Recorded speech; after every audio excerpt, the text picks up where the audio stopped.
European Union High Representative Kaja Kallas insists on unity to avoid falling into Russia's special envoy trap regarding the war in Ukraine.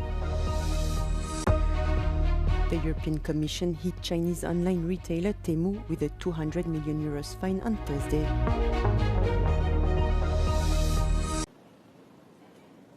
For the European Union to engage in direct talks with Russia, the mandate matters more than the person, foreign ministers said as they gathered in Cyprus for an informal meeting on Thursday. Disunity, they warned, would only play into Moscow's hands and undermine Ukraine. I find that it's a trap that Russia wants us to walk into, that we discuss who talks to them, and they are already picking who is suitable or who is not. Let's not walk into that trap. Negotiations is always a team effort. You have good cops, you have bad cops, you have a strategy, how you go to the table. So that's why the substance is much more important than who. Kallas implicitly referred to the Kremlin's far-fetched suggestion of former German Chancellor Gerhard Schröder as the bloc's chief negotiator. Schröder is a pariah in mainstream European politics, thanks in large part to his continued warm relations with Russian President Vladimir Putin and lobbying for several Russian energy companies. Kallas, who has circulated a confidential paper with concessions and expectations that Russia should fulfill as part of a settlement, suggested the EU approach the negotiations from a maximalist stance to counter Putin's own maximalist demands. Russian President Vladimir Putin does not want to negotiate with Europe, Ukraine's former Prime Minister Arseniy Yatsenyuk told Euronews. Putin is not eager. He's not ready for any kind of talks at this particular juncture.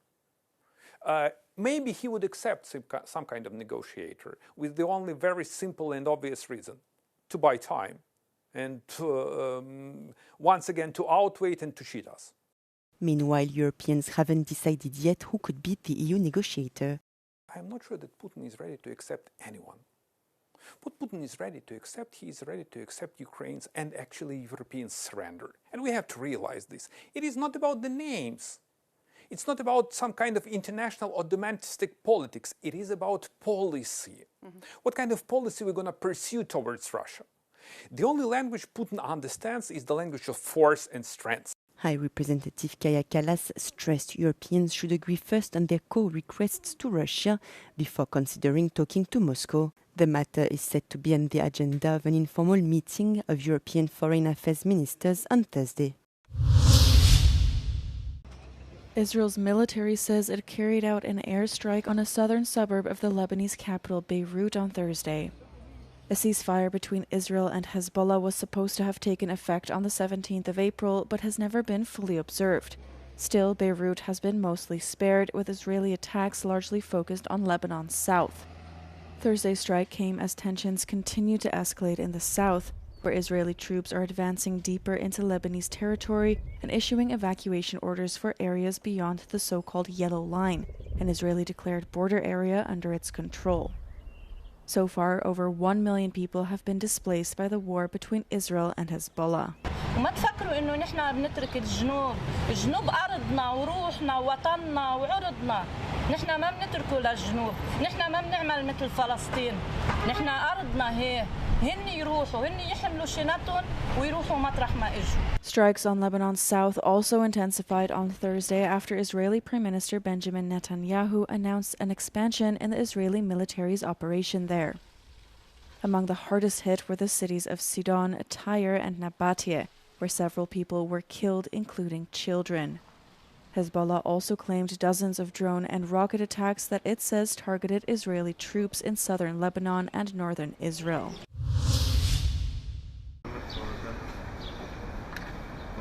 A man stabbed 3 people at a train station in Switzerland on Thursday before being arrested, the police said. Kurz vor 8:30 hat hier in Winterthur am Bahnhof ein 31-jähriger Schweizer auf mehrere Personen eingestochen. Dabei wurden 3 Personen verletzt, eine Person schwer, 2 mittelschwer. Diese wurden ins Spital gebracht. Der Täter konnte verhaftet werden. The police later specified the suspect is a Swiss-Turkish national from the local area who was already known to authorities. According to the Swiss public broadcaster SRF, he had links to the radical Islamist scene. Die Kantonspolizei Zürich ermittelt in alle Richtungen und im Moment können wir aber noch nicht konkret sagen, was das Motiv gewesen ist. The three victims are 28, 43 and 52 years old. They are all Swiss. One is already out of the hospital, the other one is almost out of the hospital, and the third one is still hospitalized with a wound on his thigh. The investigation is still ongoing.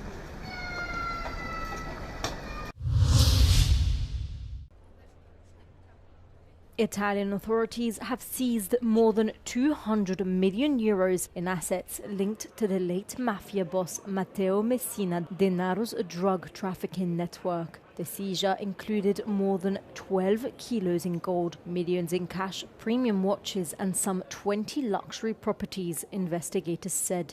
Prosecutors described Thursday as a blow to the Sicilian mafia's attempt to rebuild its financial power. Significa appunto di continuare in un processo di disarticolazione necessario per impedire la formazione di strutture nuovamente in grado di proiettare su scala globale l'intera forza intimidatrice, l'intera capacità di condizionamento economico e sociale che è propria di Cosa Nostra. Messina Denaro died in a prison hospital some 9 months after he was arrested in January 2023, ending 3 decades as a fugitive. More than 150 Italian financial police officers carried out searches in Italy and abroad, including in Andorra, Gibraltar, the Cayman Islands, Switzerland, Lebanon, Monaco and Spain. In the next 5 years, Earth is overwhelmingly likely to surge again and again past the international climate threshold set as safe and shatter its hottest year record along the way, according to new United Nations climate projections. The World Meteorological Organization, WMO, and the UK's Meteorological Office say there's a 70% chance that the average global temperature between 2026 and 2030 will exceed 1.5 degrees Celsius since pre-industrial times. There's a 91% chance that at least one of the next 5 years will shoot past the 1.5 degrees Celsius threshold, and an 86% chance that one of those years will smash the record for Earth's hottest year set in 2024, the WMO report warns. Nearly all the shorter-term forecasts call for a strong El Niño, a natural warming of parts of the Central Pacific that alters weather worldwide and spikes global temperatures, to form soon. The WMO report says it could stretch all the way to 2028.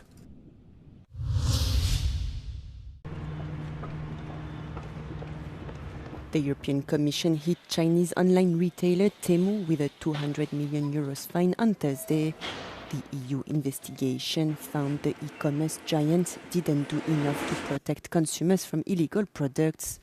Temu reaches 130 million consumers in the European Union, but the company has not properly assessed the risks of illegal products being sold on its marketplace. What products are we talking about?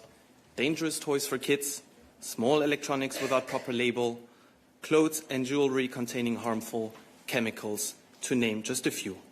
Preliminary findings last year revealed Temu was exposing consumers to dangerous products such as harmful baby toys and faulty chargers. The bloc issued the penalty under the Digital Services Act, or DSA, a rule book that requires online platforms to protect internet users from harmful content or dodgy goods. Temu did not respond immediately to a request for comments.